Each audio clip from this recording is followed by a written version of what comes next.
Hi, and welcome back to Football Made Simple. All eyes were on the DFB Super Cup as current Bundesliga champions Bayern Munich faced off against DFB Pokal champions Borussia Dortmund.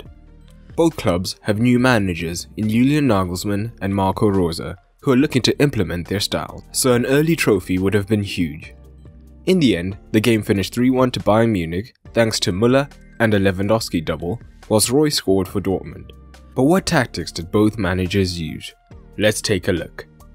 A quick reminder of the formations used by both sides, as seen on the OneFootball app.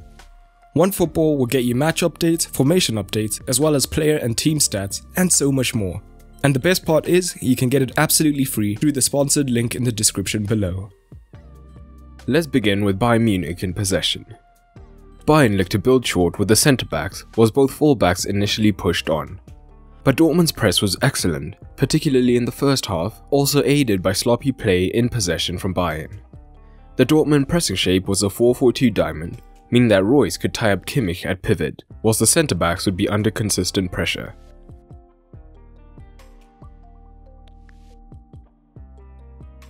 If the centre-backs tried to force play into the midfield, Dortmund were excellent at using their 4 vs 3 advantage to win the ball back, as Reina or Bellingham could quickly spring to press the second pivot, whilst Müller was occupied by Dahoud. As a result, when Bayern went central, there was often a turnover, and Haaland would look to make the immediate run behind the centre-backs to get into dangerous positions. So Bayern naturally looked to find the fullbacks, but the Dortmund pressing shape easily adapted, aided by the high work rate of their wider midfielders Reina and Bellingham, as when the ball found the fullback, the ball-side midfielder could press out wide, whilst the far-side man came narrow to back up the press, so again, Bayern often lost the ball.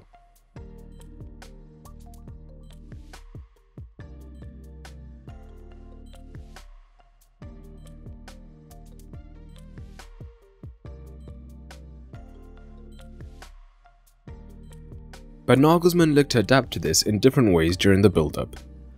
Firstly, rather than being high and wide where Reina could easily pick him up, Stanisic began to operate deeper as a third centre-back. So where before, Upamecano and Süle were under consistent pressure, Stanisic was a bit of an outlet, as he created a 3 vs 2.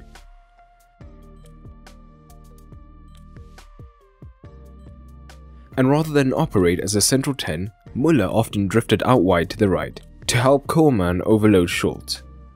So Reina wouldn't want to drop extremely deep to make this a 2 vs 2 here.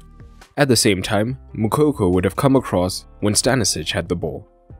So Reina's role in the press was now less defined.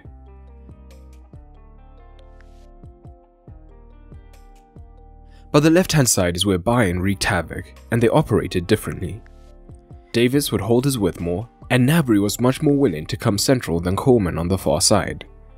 So especially when Bayern first built down the right-hand side to draw Bellingham in, a quick pass to switch the play would now mean that Alphonso Davies and Gnabry had a 2 vs 1 against Paslak.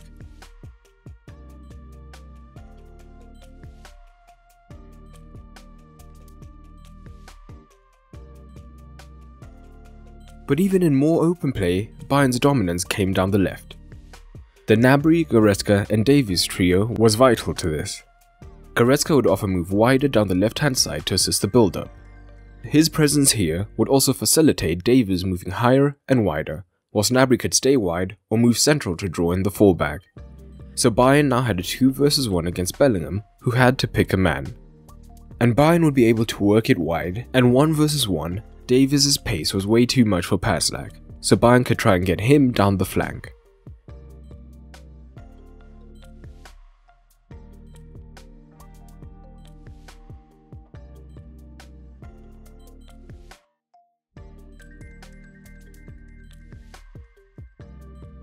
We see some of this in the goals. For the first, after a turnover, Davies, Goretzka and Gnabry form a triangle.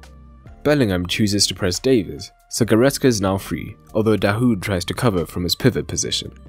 The ball breaks to Goretzka, so now Paslak is 2 vs 1 down, and the ball is played through the channel, and Paslak can't stop Gnabry's cross. For the second, Dortmund are defending in their diamond. Goretzka moved deep to allow Davies to push high. Goretzka then draws Bellingham, so Gnabry and Davies have a 2 vs 1 against Paslak, though Witsel tries to come across to cover. Davis draws Passlac, plays a 1-2 with Gnabry, and now Witsel is way out of position, which eventually allows Müller to finish. Now let's look at Dortmund.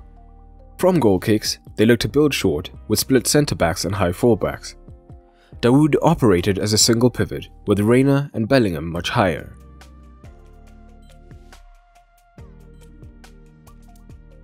Bayern looked to press high in a shape that could vary. Initially, it was Müller who looked to press with Lewandowski, making it a 4-4-2, but this would leave Mahmoud Dawood free to receive.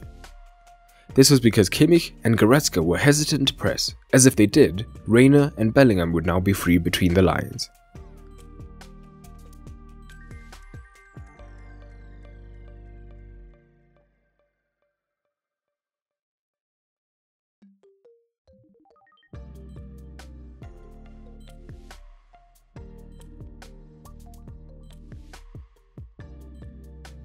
But again, Nagelsmann adapted.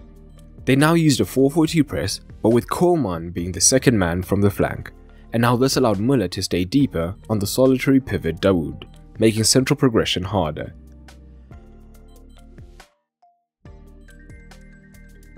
If Dortmund went to Schultz, Stanisic was quick to press with Upamecano backing it up. If they built down the right, Gnabry could even more easily press, with Müller still cutting off Dawood. Later on in the game, Bayern shifted back to a 4-4-2 press with Müller and Lewandowski as the front two, but they used their cover shadows much more efficiently to stop the ball to Dawood.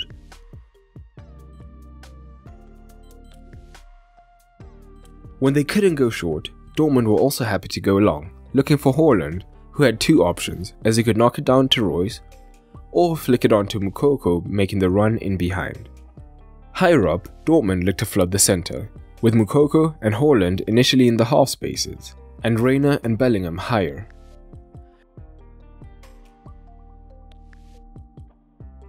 This forced Bayern quite central, and Dortmund could look to use combination play through the centre with quick short passes to try and create openings for Haaland to run in behind.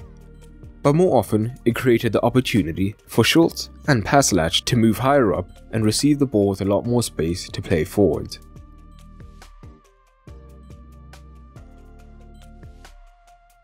Overall, it was quite a scrappy match, with both teams consistently losing possession, which neither manager will be happy with. But still, it's the first piece of Bayern silverware for Nagelsmann, who looked to take this momentum forwards into the season, whilst Rosa would have also seen some positive signs. But what did you make of the match? Drop it down below. A quick shout out to my Patreons for helping to make this video possible.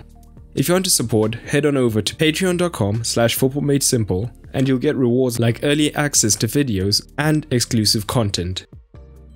And a special thanks to my patrons including Yusuf, Helen McFlurry, Adidev Guru, and Zane Barber for their support on the Patreon Ultra tier. But that's all for today, and remember, keep it simple.